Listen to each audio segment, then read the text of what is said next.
Ya, kita kembali ke Kinanti, kisah ibu dan buah hati, dan masih pembahasan kita adalah mengenai minat dan bakat dari seorang anak. Tentunya penting sekali bagi orang tua ya untuk mengetahui minat anak seperti apa, bakatnya kemana agar kita bisa mengarahkan.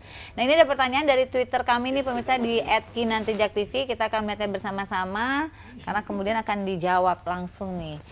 @kinantijaktv dari @kesya, bagaimana ya cara membedakan minat dan rasa ingin tahu? Anak saya suka coba berbagai olahraga tapi belum ada yang fokus, gimana ya? Oke, terima kasih Kesya. Mungkin ini Mbak Oriza ya yang langsung menjawabnya ya. Gimana nih Mbak membedakan minat dan rasa ingin nyoba aja gitu? Justru saya mau tanya balik dulu, anaknya umur berapa ya? Kalau udah tanya lagi. Di-tweet balik. Coba di-tweet, saya tunggu. Gini, kalau umpamanya anak kan batasan anak dari WHO itu kan dari 3, anggap aja 0 ya, 0 sampai 18 gitu ya. Kalau anaknya umur 17 tapi masih ganti-ganti keinginan olahraga, ya itu berarti itu merupakan suatu question mark gitu ya. Tapi kalau masih senai gini 3 tahun tapi dia pengen ikut balet, abis itu pengen ikut kursus mewarnai, masih pengen ikut berenang, sama teman-teman aku pada berenang gini-gini, nggak apa-apa gitu. Tetapi sejatinya sebetulnya mulai anak sudah bisa berpikir untuk menentukan keinginan-keinginan yang pada akhirnya menjadi minat itu menjelang pubertas, jadi 11 tahun itu mestinya sudah ada. Karena tidak ada alasan, pada saat itu dia sudah mulai punya role model, punya teman-teman main, sudah ada contoh-contoh yang dia bisa tiru gitu kan, dan orientasinya sudah keluar, bukan lagi keluarga. Jadi mestinya dia sudah punya keinginan dong tetap gitu. Ya. Kalau untuk usia senai gini, usia 0 sampai 5 tahun, ganti-ganti masih wajar ya. Aku nggak mau lagi balet, habis gurunya galak, ya udahlah. Yang orang tuanya yang pusing ya, baru pendaftaran gitu. Mau yang mana lagi? Nih, aku jadi langsung pribadi nih ya. Anakku yang kedua itu kan lagi seneng banget mau balet nih ya kan. Tiba-tiba dia masuk kelas balet, dia trial 5 tahun. Dia trial karena mungkin tuh kelasnya sudah memulai terlebih dahulu, jadi udah banyak gerakan-gerakan kan. Terus tiba-tiba dia yang aku nggak mau balet lagi gitu, maunya pindah tempat. Itu memang masih wajar kayak disupport gitu ya? aja, kenapa mesti pindah? Ya habis aku ketinggalan gerakan, jadi nanti aku bilang ya sama ibu gurunya, sama missnya gitu-gitu. Ini dulu, disemangatin dulu, disupport dulu. Kadang-kadang kan memang anak-anak itu kan moody ya, moodnya masih up and down ya. Tugas kita untuk jangan mentang-mentang udah nggak mau lagi, oh ya udah biarin ganti lagi, nggak juga gitu. Peran kita juga harus masuk di dalam situ. Oke. Kalau misalnya kita udah tahu nih bakat minat anak nih, untuk mengoptimalkannya gimana sih? Kalau terlalu nge-push untuk ikut latihan atau lesnya itu terlalu memaksa nggak? Walaupun sebenarnya itu udah bakat dia gitu. Sejujurnya gini, yang harus pemirsa tahu adalah suatu bakat bisa menjadi minat dan akhirnya menjadikan sesuatu yang bisa berprestasi. Itu sebetulnya pada anak-anak tertentu harus ada motivasi intrinsik. Motivasi intrinsik adalah motivasi yang muncul dari dalam diri sendiri, kayak gitu ya.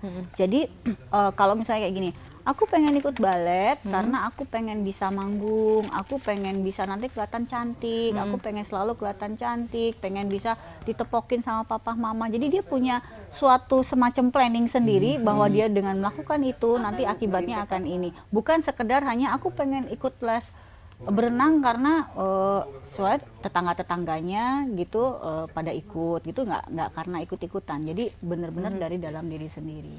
Oh gitu.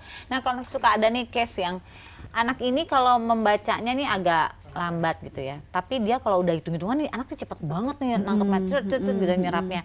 Itu termasuk bakat juga nggak sih? Iya, berarti dia kecerdasan itu ya. Sebenarnya gini loh, kita bicara kecerdasan, kita bicara bakat, kita bicara minat itu kayak es cendol, punten ya. Enak tuh. Ada cendol. Iya, abis ini. Ada cendolnya, ada santannya gitu ya, ada es batunya. Jadi tapi dalam satu wadah. Dalam satu wadah, yaitu yang ada dalam kepribadian kita. Nah, jadi gelasnya adalah kepribadian kita. Isinya apa ya? Ada cendol, ada santannya, punten ada es batunya. Jadi sebenarnya mereka temenan tuh dan membentuk suatu karakter, suatu kepribadian. Jadi kalau tadi dibilang apa tadi pertanyaannya? Kalau misalnya ada anak di satu sisi cepat membaca, kalau misalnya dia menjadi cepat membaca, cepat berhitung, berarti kecerdasannya dia bagus. Nah, kenapa nggak dari kecerdasan dia yang berhitungnya bagus gitu-gitu kita kembangkan lagi, misalnya dia ikut misalnya kumon atau metode berhitung yang lain gitu. Misalnya dia kemampuan verbalisasinya bagus, menghafalnya bagus, kenapa nggak kita kembangkan misalnya ikut lomba pidato, dai cilik, kan bisa tuh. Tapi yang intinya gitu-gitu. kita jangan terlalu nge-push maksimal ya. Ada saat kan anak walaupun bakat tapi ada capeknya kan juga ada tuh misalnya. Mestinya gini, kalau sudah minat, sudah punya bakat nggak capek loh. Harusnya. Nah itu yang dari harus si kita anaknya bedakan. tapi. Kalau dia mau menetap, itu kita nggak perlu paksa loh. Oke. Kalau kita push berarti itu bukan bakat dan bukan minat anak loh. Nah, ini jadi poin nih buat nih orang tua nih. Jadi kalau misalnya ada anak yang sudah minat dan bakatnya, dia tidak akan pernah merasa capek. Tapi Nggak kalau bakal. dia sudah mengatakan capek, boleh kita lihat nih, Ya. ini benar minat atau karena ikut-ikutan dengan lingkungannya Iya. ya. Oke, pemirsa, jangan kemana-mana karena kami masih akan kembali setelah yang satu ini, tetap di Kinanti Kisah Ibu dan Buah Hati. Ya pemirsa, kembali di Kinanti Kisah Ibu dan Buah Hati. Kita masih membahas di segmen akhir ini mengenai minat dan bakat.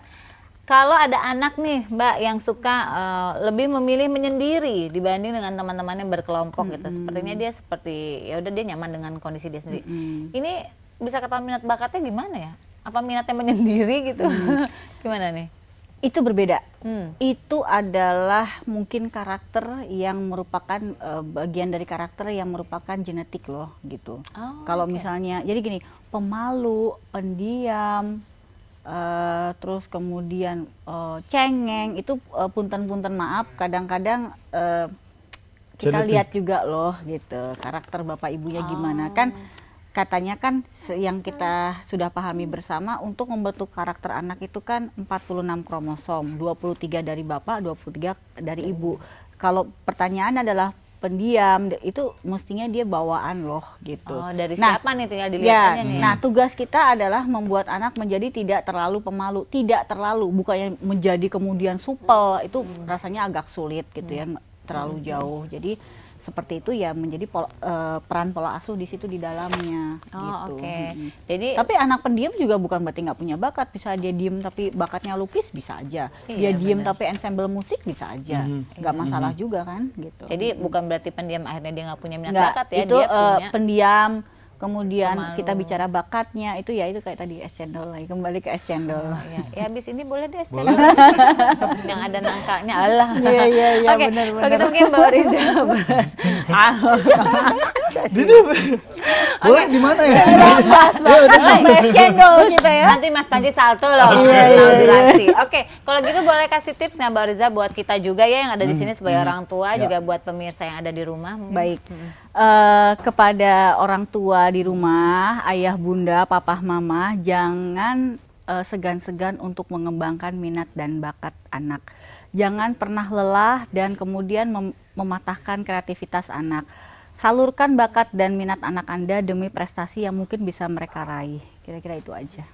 Jadi jangan mematahkan. Mematahkan Iya. karena ketidaktahuan kan kadang-kadang ya. Kayak tadi pukul-pukul di meja Males makan juga kan. bisa, males kan. Aduh, mesti nganterin les, males juga. Atau udahlah, yang penting kamu nilai matematika, fisika, kimianya bagus gitu kan. Yang penting pelajaran kamu bagus. Udahlah, yang musik-musik nanti-nanti aja deh. Nanti-nanti keburu lupa, keburu ngamut.